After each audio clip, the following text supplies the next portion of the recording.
गोवर्धन पर्वत. शीर्षक गोवर्धन पर्वत. गोकुळात सगळेजण आनंदाने राहायचे. बालकृष्ण सगळ्यांचा लाडका होता. गोकुळात एक मोठा हिरवागार सुंदर पर्वत होता. त्याचे नाव गोवर्धन. तो गोकुळातील सगळ्यांना खूप महत्त्वाचा वाटायचा.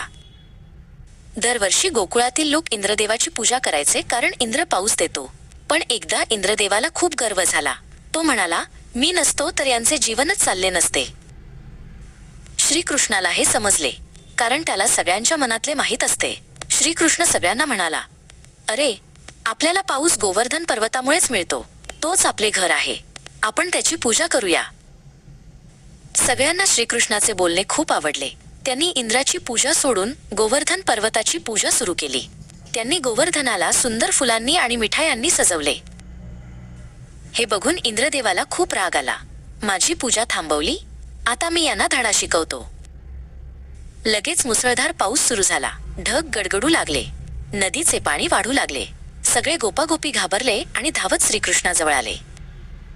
श्रीकृष्ण हसला आणि म्हणाला, घाबरू नका. ज्या गोवर्धन पर्वताची तुम्ही पूजा केली तोच आपल्याला वाचवेल. चला, आपण संघटित होऊया.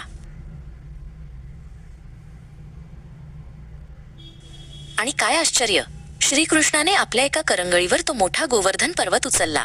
मोठा आवाज झाला आणि सगळ्यांना पर्वताखाली कोरड्या जागेत आश्रय मिळाला.